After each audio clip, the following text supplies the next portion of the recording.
Good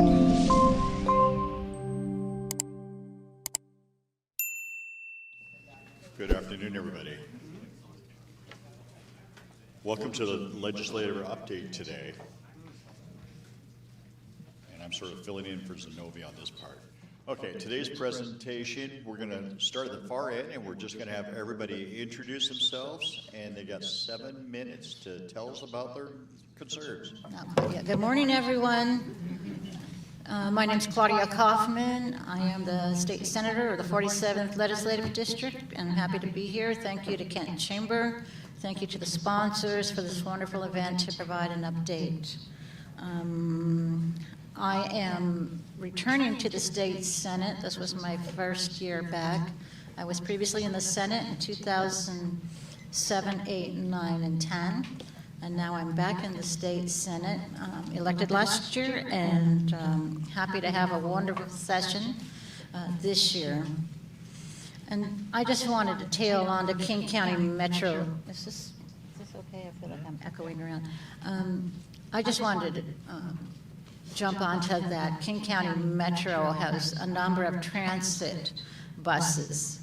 And one of my bills was to allow for the state to be involved in an interlocal agreement with other states to purchase transit vehicles. So if it's cheaper to join a group in Virginia to buy transit, then we in Washington State are allowed to do that. And that really enhances and protects our transportation systems. The other thing I'd like to say about business in terms of the state legislature, there was an increase in tourism in Washington State. And the state legislature works to increase that enhancement of the statewide tourism marketing account and change to necessary requirements, including changing the funds required for match from 2-to-1 to 1-to-1 from the statewide tourism marketing account to help those looking to increase our tourism within our cities and our counties to lessen the burden of the match. And I've been really, really happy and excited to be back in the Senate and look forward to doing more great work.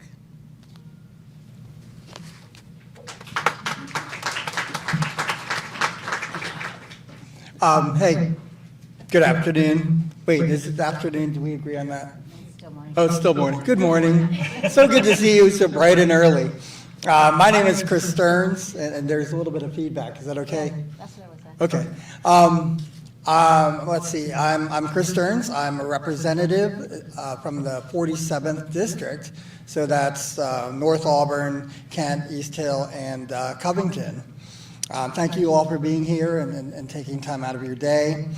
This is my first year in office. So I'm still a freshman, and I'm just really glad to serve with my colleagues here. I'm also the vice chair of the State Government Committee and the vice chair of the Vice Committee, or as it's more formally known, Regulated Substances in Gaming. So if you have questions about those, let me know. And in terms of business, what I was really, grateful to have the chance to serve prior to being in the legislature, to serve on the Auburn City Council. So that really gave me a strong connection to downtown Auburn business and some of the concerns there. So when I joined the legislature, I definitely wanted to focus on public safety and making sure that our communities are not just safe, but that they're really enjoyable. And so a few of the things I've worked on when I was in the legislature this year was I wanted to work to secure about $1.7 million for a transit connector here in Kent that sort of goes east to west to help people get from downtown all the way through across East Hill.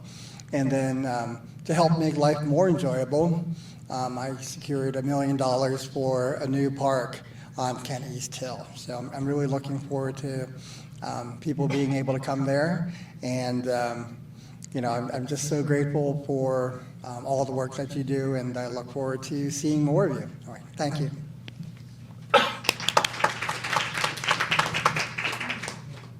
Hi, well, good morning. I'm Mia Gregerson from the 33rd Legislative District, which is basically just to the west and then north of the 47th District. Thank you for the invitation to be here today. I always like coming back, seeing such friendly faces. So I serve as a chair of the Members of Color Caucus, which is about 45% of the House Democratic Caucus. I also am a vice chair of the Appropriations Committee, so as a budget writer, I spend 80% of my time working through all the different 3 budgets. First the governor's budget, then our own, and then working with the Senate to negotiate that. So I really appreciate the ability to talk about policy and then how things are funded. So I guess that kind of leads me to the next answer that you want to hear is how do I think of myself in being a partner with you in the business community? And I think about my own experience. I used to run a dental office. We were about $1 million business in West Seattle, and I was there for about 20 years.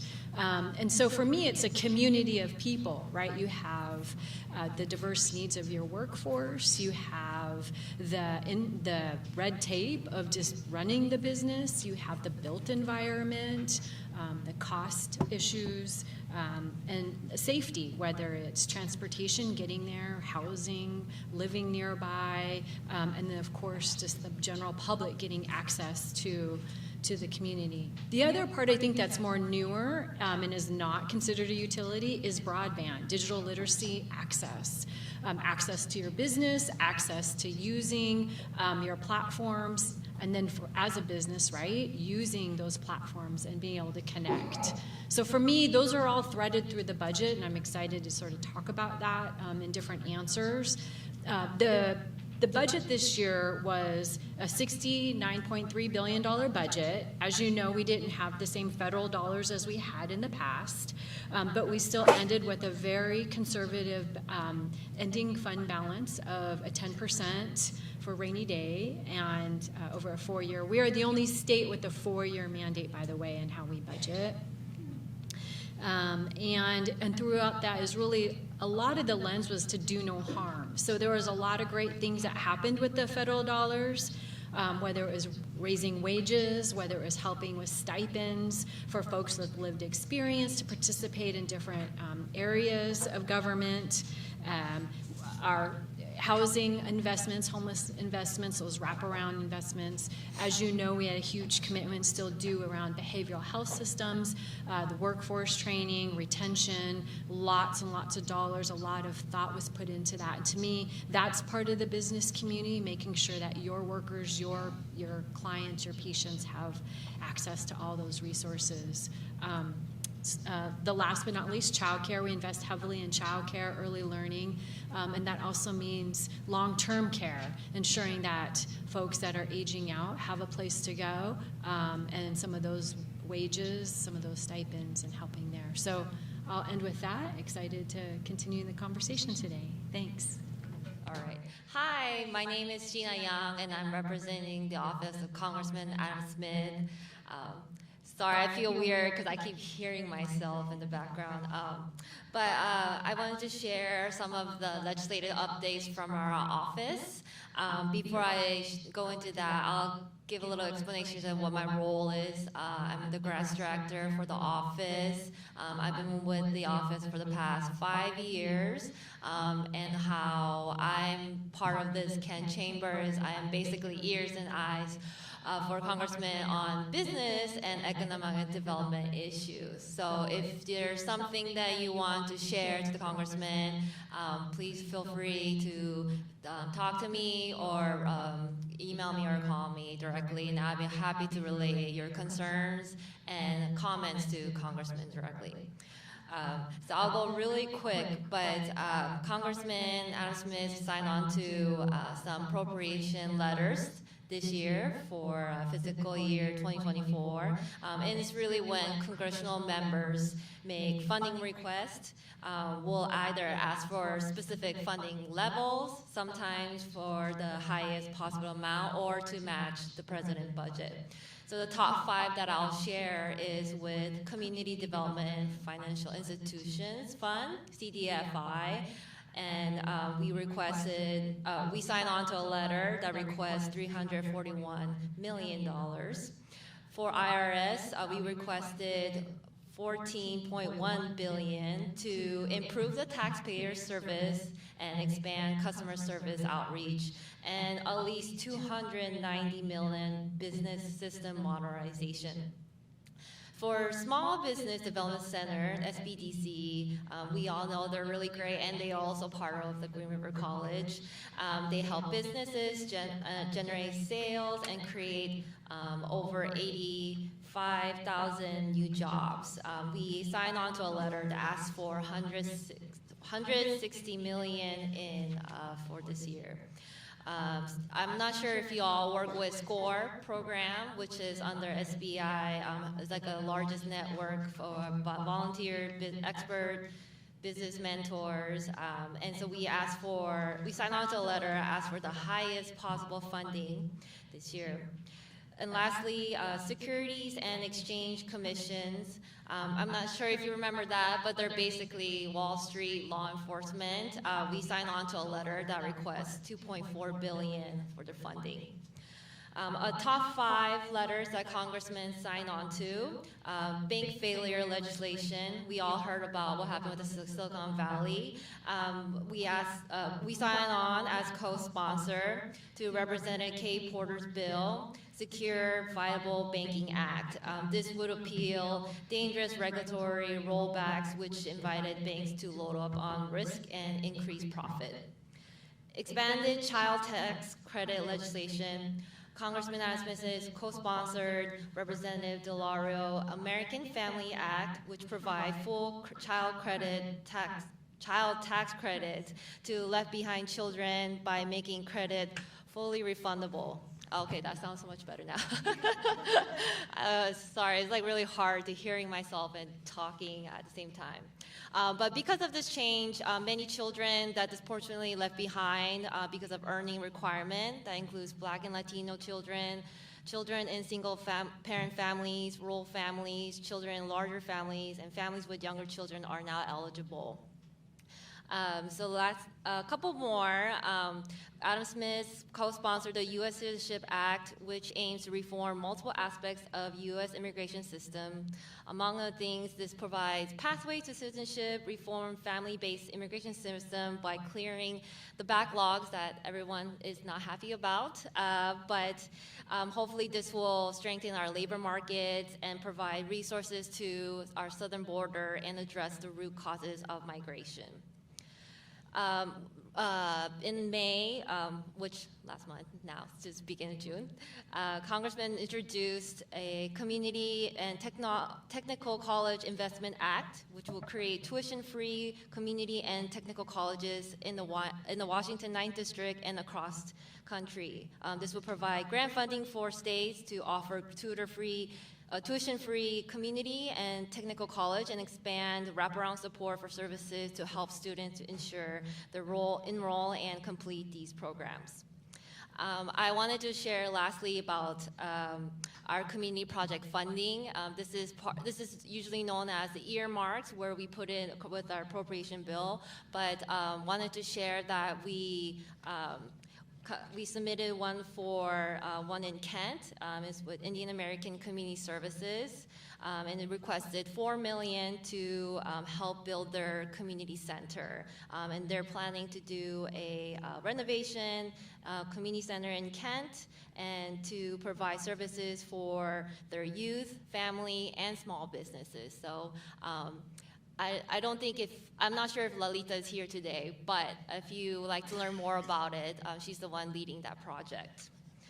We do have 2 town halls coming in this month, one this weekend on Budget Town Hall. It'll be hosted at the Kent Senior activity center, and so it'll be at 1 p.m. in about an hour and a half. But if you like to learn more about what's happening with the budget situation, Congressman Adam Smith will be there explaining all the details about the budget and how they're voting and all the questions that you have. He's there to answer for you. The next weekend, we have a town hall for aviation. For those who live close to the airport, I'm sure the airplane noise isn't really great for you all. So if you have comments or anything like that, feel free to come in. It'll be at Mount Rainier High School in Des Moines. And joining him will be Port of Seattle Commissioner Hamdi Mohammed, State Senator Kaiser, and Representative Orwell. So yeah, thank you.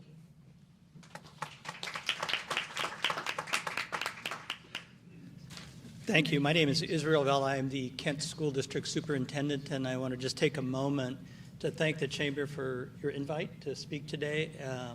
I was able to be here last year, and I really appreciated sharing impacts of the recent legislative session last year and this year, and so I tend to do that. Before I get started, I want to also introduce one of our Board of Directors, Leslie Hamada, who's here today. And thank her for her role as actual legislative rep for our board. Yes, please.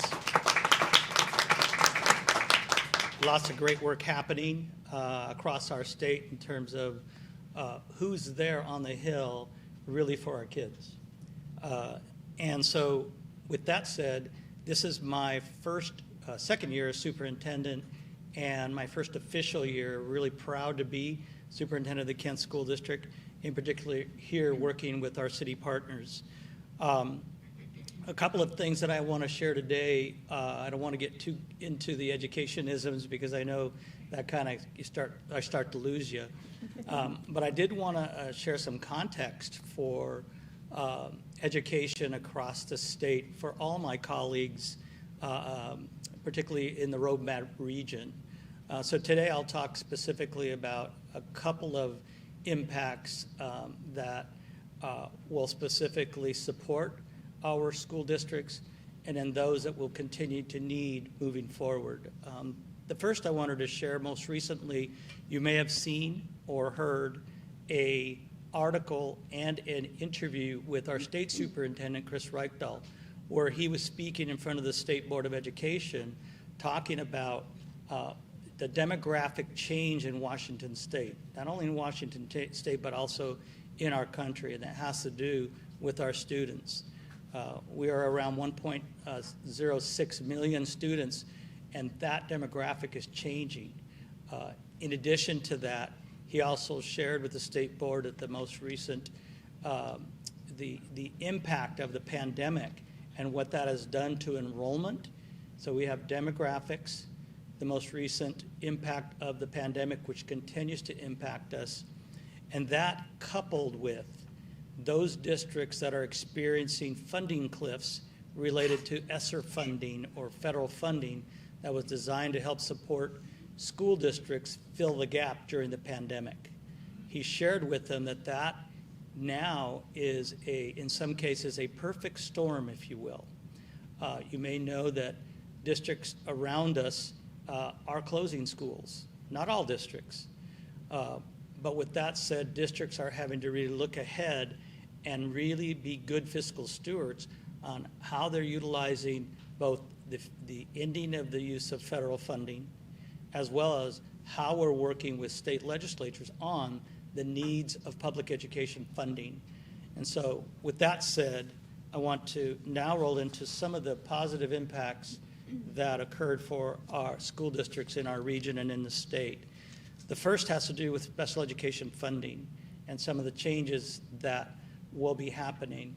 For those of you who don't know, school districts do not receive full funding for special education students that qualify. So we rely a lot on our local levies. That's true with every district. However, this year the legislature did come forth and provide some changes in terms of funding. And one of the first that I'll mention to you is really an enrollment cap. Typically, districts are capped at about 13% of their population who qualify for education receiving funding. that's been raised to 15%, which supports districts in terms of funding that is out there. In that, also, some of the increases for excess cost multiplier, which is a cap that we can get some additional funding. Legislature did pass through about $253 million that are going to help districts across the state. Still not enough, I'll tell you, but that is a funding piece.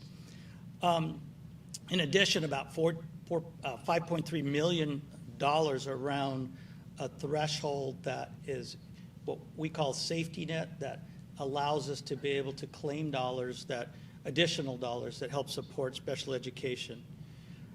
They also have an inclusionary practices project, which is professional development around how do we help support our students in our red general ed classrooms and at providing professional development of around $5 million. And then finally, the state, it's a joint legislative audit and revision with the committee that will be joining to do and conduct audits for state agencies that provide special education services for students that qualify. There are a number of other bills that were passed that will impact them. I'll read a couple of them. They're not exhaustive, but just a couple that really impact us in a positive way. The very first one is a transportation safety net. This in particular helps us to a tune of about $26 million that will help districts transport those students who require transportation and qualify for special education. And so these needs are not only, and think of it this way, school districts are required to transport our students that qualify. Sometimes we have medically fragile students that we can't do that in a bus that has the typical 45, 55, 65 students. We need special transportation, including vans. So these dollars are going to help not only Kent School District, but our surrounding districts to the tune of about $26 million. So we totally appreciate that. Again, not enough still for us to fully fund and support special education in our districts. A couple other areas that will be a positive was running start enrollment and the cap increase. We work with Green River and others for those students who choose to do the running start. That's moved up to 1.4 FTE. So in short, what that means is we have a little bit more money that can be claimed both from the district perspective and the college perspective, the technical colleges or like Green River and Bellevue and others. So that really helps support us. So we thank our legislatures for that. Another big one is child nutrition, which will allow us to continue to feed our kids and families who have a difficult time making ends meet during this time. Other pieces like transitional K that also are going to be supported. And I mentioned the $26 million for the special passengers, they're calling it. What that was is two bills, Senate Bill 5174 and House Bill 1248, which were actually morphed and combined to provide this support that you're hearing from me at $26 million for students that need special transportation. In addition to that, we also transport homeless students who qualify under the federal McKinney-Vento Act, as well as foster care students that qualify. So for that, we thank our legislatures. And again, thank you for the chamber for your invite today.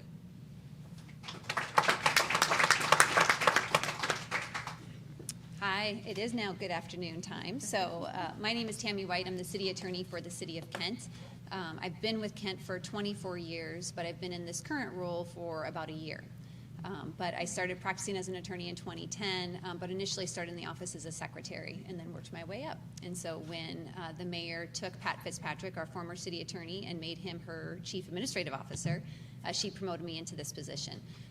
Through the years, we've had significant involvement in Kent with state legislation. This year seemed significantly more involved. There was a lot of big bills that were being discussed in Olympia that we were commenting on throughout the entire session. It was 105 days that the legislature was in session, plus 1 day for its special session, but it felt like it went on for an eternity. So it just was a lot that we were commenting on. One thing that I really wanted to hit right from the start was I want to thank Senator Kauffman and Representative Stearns. Because of their support and advocacy, they secured $1 million in capital funding for Kent to go forward with the Phase 1 development of the East Hill Park. So without their efforts, we would not have received that money.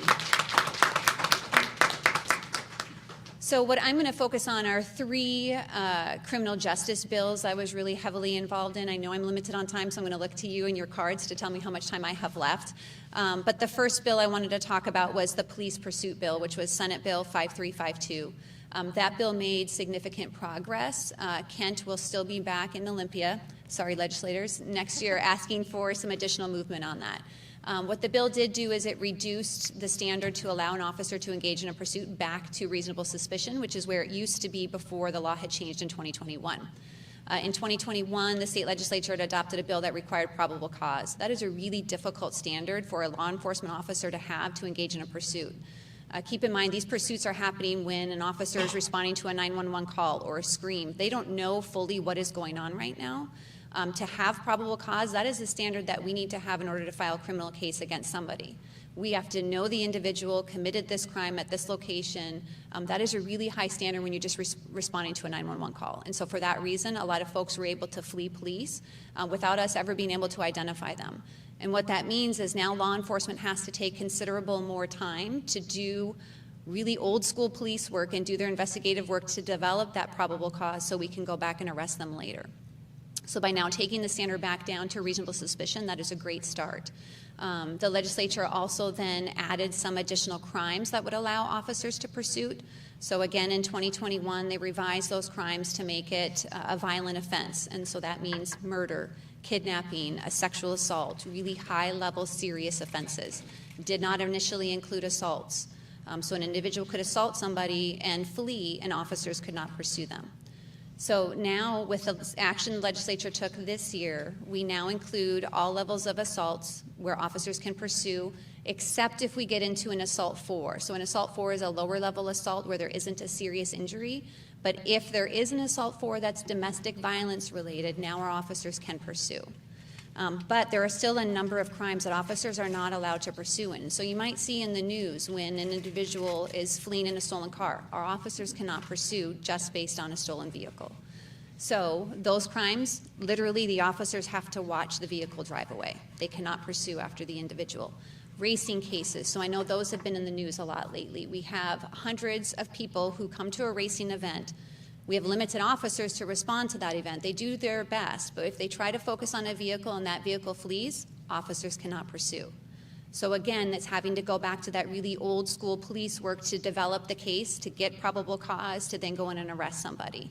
What's happening with these racer cases is they don't have plates on their cars, or they even have some tools that will obscure their license plate. It literally is a mechanical thing they can flip in their car, and it obscures their license plate when they leave. So that makes it more difficult for officers to identify who is driving. So there's a lot of those kind of cases that we still cannot pursue in. So racing cases, theft cases, stolen vehicles, burglary, residential burglary, malicious mischief, reckless endangerment. There's a whole host of crimes where if we have reasonable suspicion that somebody has committed that crime, our officers still cannot pursue. So those are things where we're going to be asking the legislature next year, can we relook at this again? Can we consider some of these additional crimes? Made really good progress, understand the reason that we adopted these laws in 2021. We refined them during this session. Now let's continue to refine them and see what else we can do. Street racing legislation, Senate Bill 5606. This is one Kent was really heavily involved with too. This is a great one because it gives us an additional tool to help combat racing, but it's not going to solve the problem. So it made a technical correction on jurisdiction. So right now, we are not going after just the racers. We are also trying to go after the promoters and those who organize these races. What happens is those individuals are often behind a computer or on their cell phone posting something about this race and where to be. We are going after them under accomplice liability, which puts these promoters and these organizers on par with the racers themselves, so they are equally culpable for that conduct. The jurisdictional problem with that is when we go into court, we have to prove this crime was committed in Kent. So if an individual is making a social media post, we don't know if they're in Snohomish County, are they in Pierce County, are they in Auburn, are they in Federal Way, where were they when they made that post? So this technical correction now provides that the crime is committed either where the individual made that post or where the ultimate crime was committed. So if the race is committed in Kent, we now can prosecute that individual in Kent. And so all we would need to do is prove that they made the post or they promoted and organized that race and that the race did in fact occur in Kent. So that was a great win for us and will save us a lot of difficulties that we sometimes have in trial with juries and that jurisdictional piece of it. It also now allows vehicles to be impounded and held for 72 hours. So this racing conduct most often occurs over the weekend. We would come in contact with some racers on a Friday and turn around and they'd be back out racing again on Saturday. So with this tool in place now, if law enforcement officers are able to make an arrest for racing conduct, they can now seize and impound that car, and the individual now has to wait 72 hours to get that car out. There were significant concerns raised about what if this is a child who takes the family car out and does racing. We want mom and dad to be able to get the car out. Absolutely. If there is another registered owner of the vehicle and they were not the one racing the car, they can go back to the tow lot and get the car released once it arrives there. So there is an exception for that. Another bill that you've heard a lot about is the Blake Fix bill, that's Senate Bill 5536. So in Kent, before the legislature had gone into its special session, we adopted a local law here so that we didn't have this gap, so that if an individual possessed drugs or used drugs in public, we would still be able to take action. With the bill that the state adopted, there are some provisions of our local ordinance that we will not be able to enforce, but there are some provisions that we can still leave in effect. So we have one provision of the bill that provides a 2-year deferred prosecution program, which allows an individual to go in and get treatment, work closely with our court. So long as they're in compliance with that treatment, that case can be dismissed. Under the state deferred prosecution program, it is a 5-year program, so it's a little bit more involved for an individual. So we believe we can still keep our 2-year program in place. With this Blake bill, it now will prohibit possession and use of drugs, which is great. It defines them as 2 separate crimes. So if an individual is contacted in public and they have drugs on their possession, then an officer can arrest them for that charge. If they are using drugs in public, officers can arrest them on that charge as well. There are some limitations on amount of jail that can be imposed depending upon their prior history. The one issue with the bill is it has a very broad preemption which prohibits cities from doing much with respect to drug paraphernalia. We do have a local ordinance that makes it a crime for an individual to unlawfully dispose or deposit of drug paraphernalia on the ground. And that came from a case that happened last year with a 2-year-old child in Tacoma, which you might have heard about, who had some fentanyl that they came into contact with. And so we adopted our local ordinance in an effort to respond to that. That will be affected by the preemption that the state adopted. So we are still evaluating locally what we can do to respond to that problem. And I think that's it. So thank you. Hi, everyone. I'm Kristen Holdsworth. I am the Long Range Planning Manager at the City of Kent. Generally, what long range planning means, I deal with land use, economic and community development, and generally anything ranging from permitting to transportation to other types of housing all kind of fall under our purview, and we work with many different departments of the city to bring it all together. I have been with the city for just under a year, and I am here. I'm really excited to be part of Kent. It's been a really wonderful experience in this first year. It's so good to see some familiar faces, and I'm looking forward to meeting more of you. This year was really busy. You probably have heard it repeated as historic or unprecedented in terms of the number of housing bills and other development-related bills that we had in the session.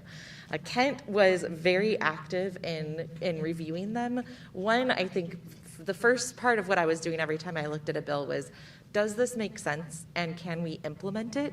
What are the questions I have so that I can make sure that when this comes down that I know how to implement it and that there's not confusing parts in the bill. The second part is, how does this fit in with Kent's vision? So in Kent, we've been really, really intentional in how we've been planning our community. For several decades now, we've been focusing investments in transportation and housing to be co-located together. We have consistently, we're apparently one of the few cities, but we've consistently been meeting our housing and our employment growth targets, which is huge because we, as under the state law, are required to plan for growth. So we can't say, no, we don't want it to happen. It's going to happen. And so what we do in my department and as the city is think about how do we do this in an intentional way that works for our existing community and our future neighbors. And so as a city, we've actually been meeting those targets that are put in place, and we are intentional in the way that we are doing our investments for infrastructure and services that go along with that. So this year, there were a lot of bills. I'm going to cover some of the top housing ones. You may have seen them in the news a lot. The first one was HB 1110, also known as the Missing Middle Bill.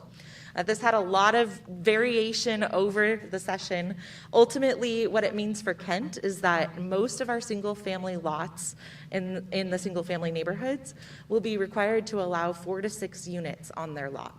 And so the idea, we're not making you, and under the state law, we're not going to make you build a duplex or a triplex on your lot.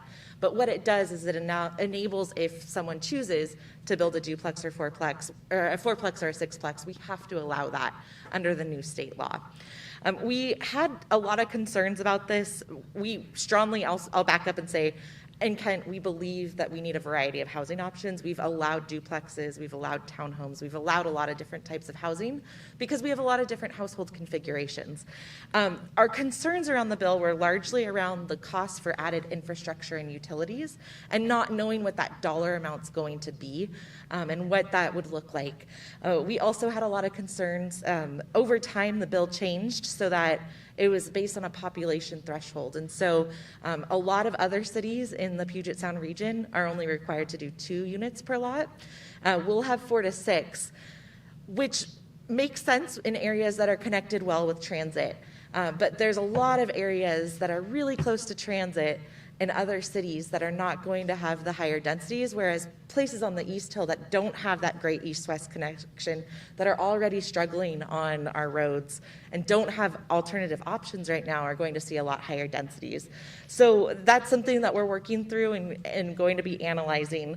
The other big concern around this bill that we're working on is preservation of our existing affordable housing. So there's something called naturally occurring affordable housing, which is more or less, it's not subsidized, there's not Section 8 vouchers, but it's just housing that is more affordable to the community. And in Kent, we historically have a lot of that. And it's really important because it serves our larger household sizes. So Kent has one of the highest household sizes in the region and in the state. And so we need some of those larger units to accommodate our multi-generational and our immigrant and refugee families. And so we're looking at ways that we can adopt and comply with the bill, but also make sure that we're not losing that housing stock, because once we lose it, we're not going to get it back. And one of the main reasons we're really concerned is there's this HOA carve-out in the legislation. And so if you live in an HOA, which is traditionally a much wealthier neighborhood, you don't have to comply with this bill. So they don't have to see 4 to 6 units on their single-family lots if they have exemptions already in place. Kent has very few HOAs and very few that have these exemptions. And so what that means is there's going to be development pressures from the other cities that are much, much wealthier, Redmond, Bellevue, where they would potentially consider developing there. Now they'll be coming into Kent and be even more intensive on developing in our areas that this housing is affordable right now, and we don't want to see it become unaffordable. So we do have significant concerns about how this will impact our community. One of the things that we're doing is a comprehensive plan, which is a vision for the city for the next 20 years. It really impacts every part of life: housing, jobs, transportation, utilities, services, parks, environment, you name it, and what impacts your daily life, and it's in this plan. And it's really setting the vision for the next 20 years. So one of the things that we'll be working on is really seeing how we can help protect our existing residents from these increasing housing prices and the development pressures that will inevitably push them into other neighborhoods. Other bills that we were really, that we did review and we're excited about, there's a new accessory dwelling unit bill. An ADU is sometimes called a mother-in-law unit or granny flat, backyard cottage.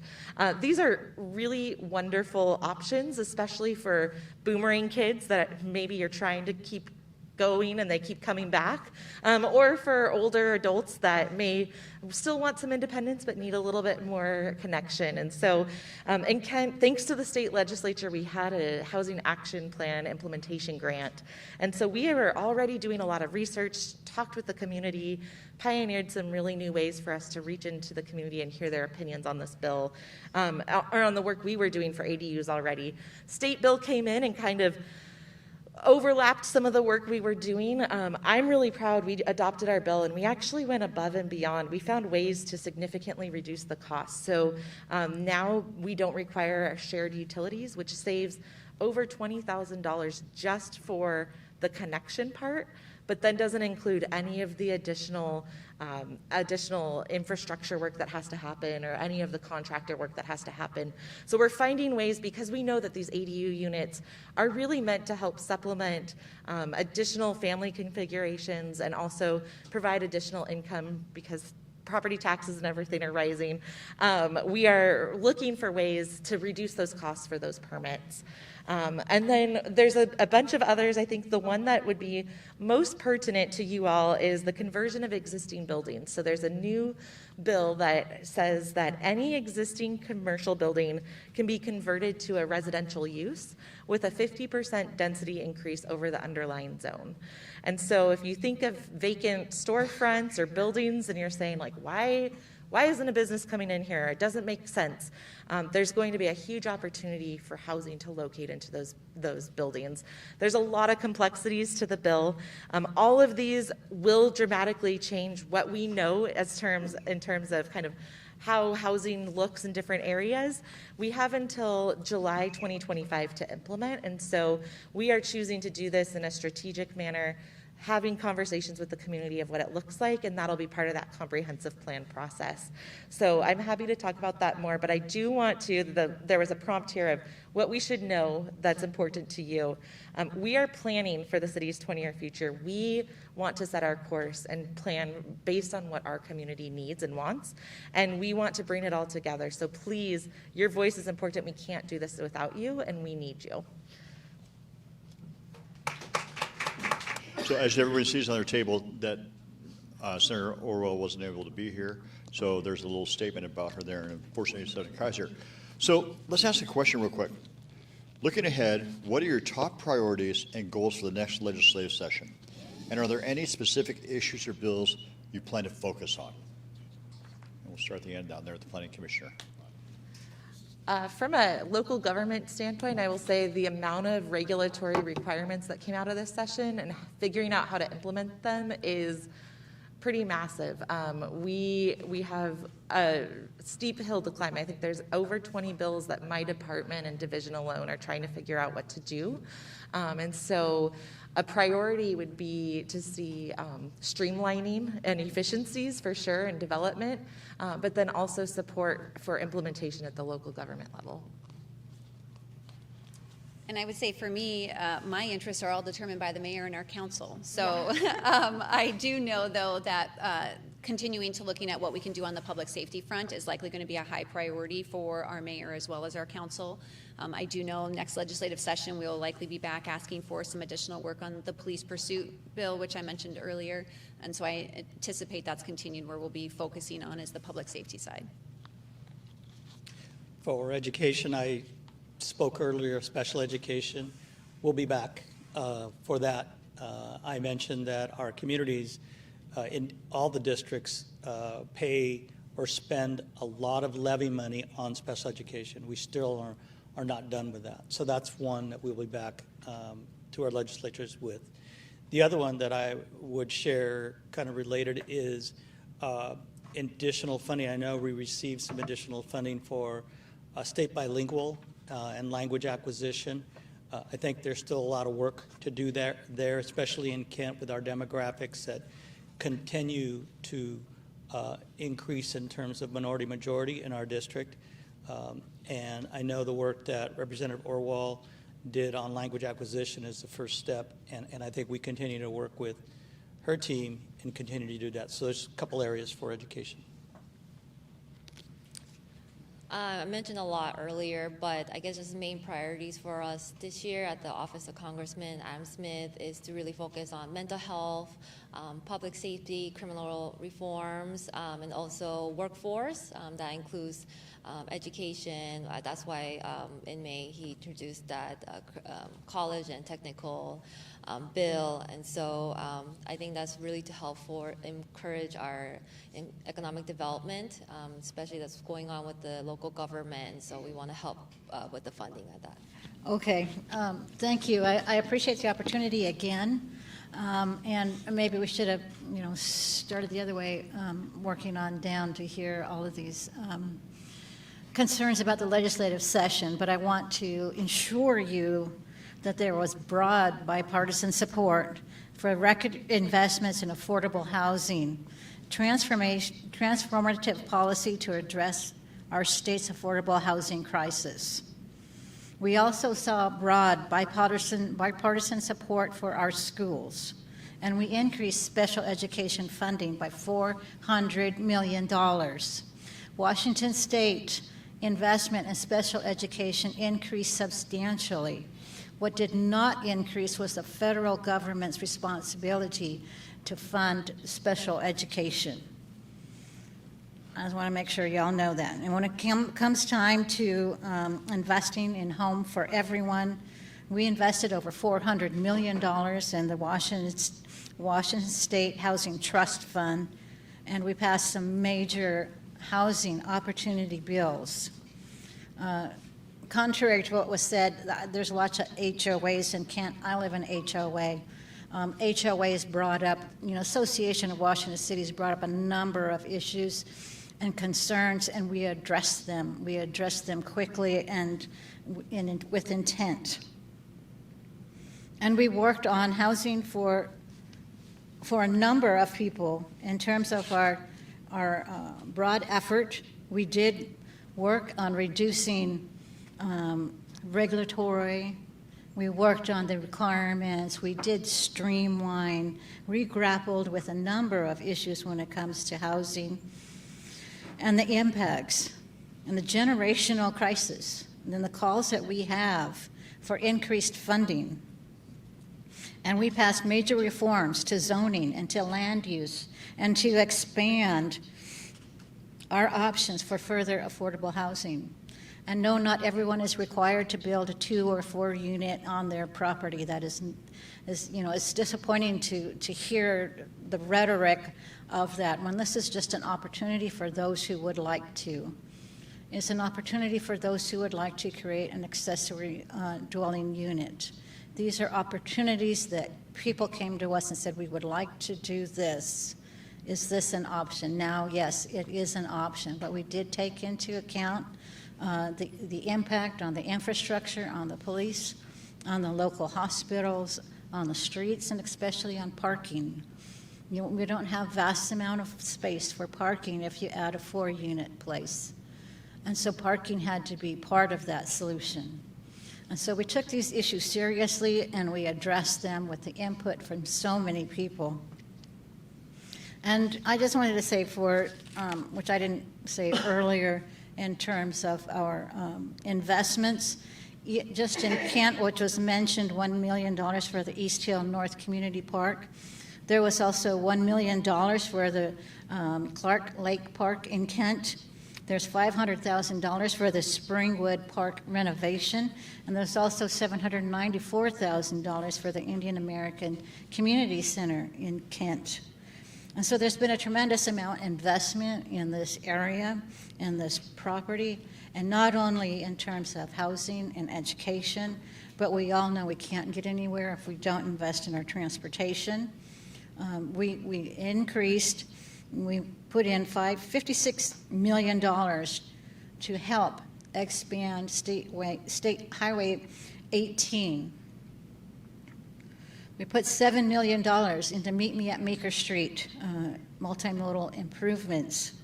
And we put $800,000 to look at a pedestrian oversight breach. The state has invested a tremendous amount in Americans with disabilities when it comes to transportation, the safety of our pedestrians and our bicyclists. We have $25 million in connecting our community grants. We put $1.1 million to fund driver's license and Washington State ID cards for foster youth.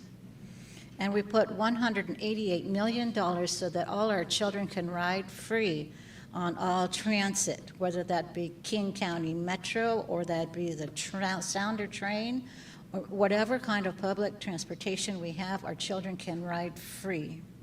So we've done a tremendous amount of work to provide and invest state resources planning, opportunities, streamline processes. These are things that we hear from our community, and we work to institute them so that we have all of our varied interests have an opportunity to provide their input. And I'm very, very excited that we had been very successful in Washington State Legislature to bring these things forward, and with input from a number of different people. So thank you. Thank you.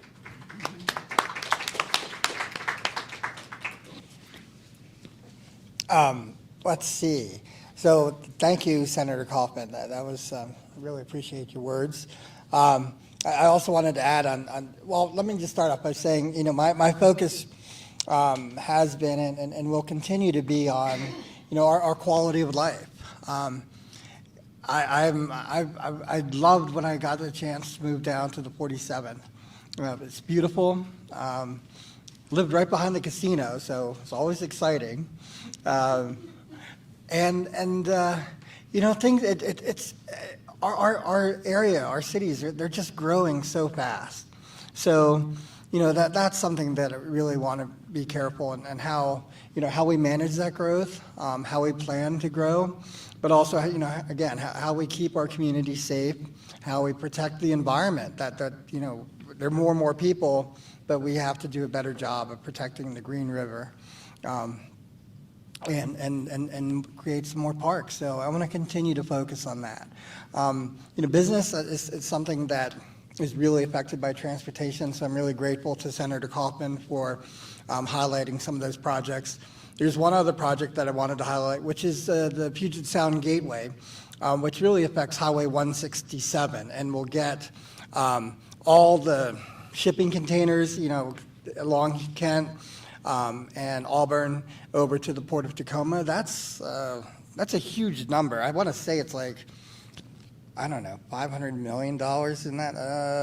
$873 million to help increase the flow of commerce to the Port of Tacoma.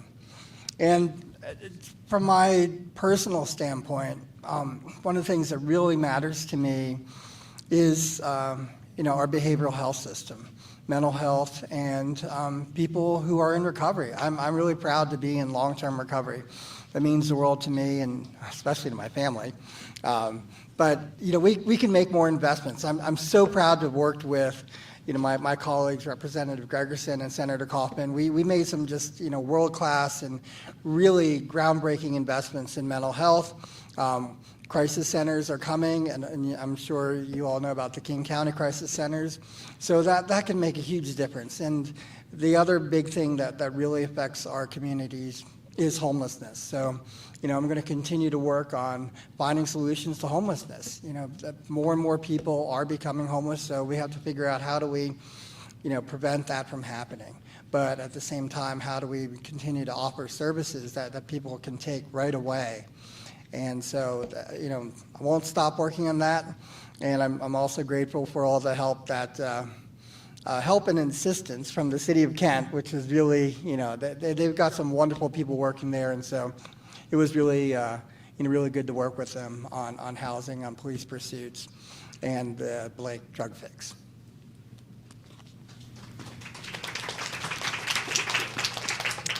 Well, it's really great to listen to my colleagues' comments because I couldn't agree with them more. And I just would like to make a few remarks to some of the comments that were made earlier. And one of the things about being at the state level is while we have our own districts to be held accountable to, there are also, right, 48 or 47 other districts, depending on how many you want to count here.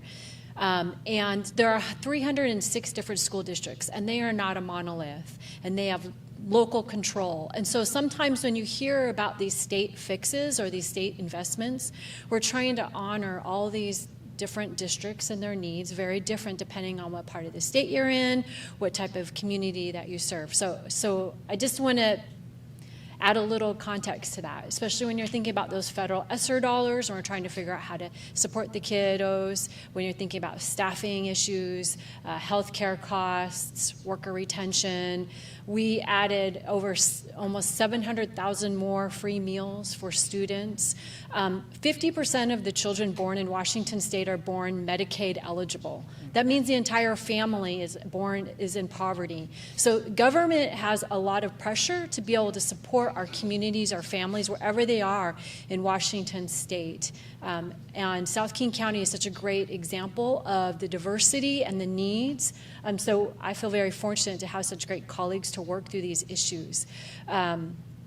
So I will continue to work on poverty reduction because until, right, you hear the story about we're seeing these babies floating down the river. We can sit there and we can pull the babies out one by one and we're all linking arms doing that. But at some point we have to go upstream and figure out what is causing the babies to go into the water, right? This is the work that we are doing. This is the work that you're asking us to do. And Washington State is actually one of the leaders in the nation when it comes to being committed to the 10-year poverty reduction, intergenerational poverty reduction manual. And I'm very happy that most of the legislation that have been talked about at different times has some sort of touch point. And a lot of that is economic development. It is jobs. It is housing. It is supporting communities that have overburdened climate effects because the utilities there are more expensive. The weatherization of old housing is more expensive.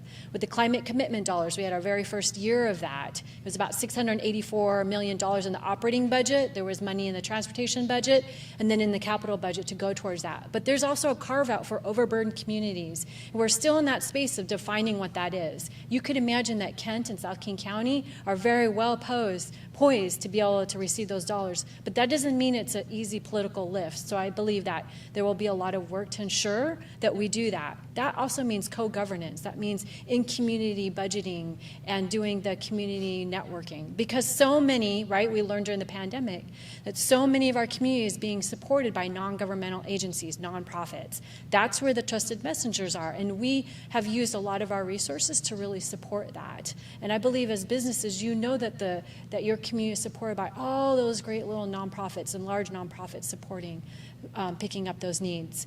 The other is, we talked about housing. We knew that housing supply was going to be huge. And we passed about a dozen bills, and a lot of that actually is to support local governments, whether it's modernizing their permitting process. Some of our local governments have still paper for permitting, and it's helping to support modernizing and go to the digital, right, space of that. So lots of different ways when you're thinking about developers and realtors and the ability to actually get some of these permits done. Large buildings, can you get away with just one set of stairs rather than two? It goes on. And so I think that you'll see continued work to see, I heard comments earlier about continued work to see how they will be implemented, continue to work with builders and developers and real estate agents and our local governments to ensure that the policies that we have passed this year really will work. We're already talking about an ADU trailer bill. I worked on that bill for 5 years, lots of opposition until this year.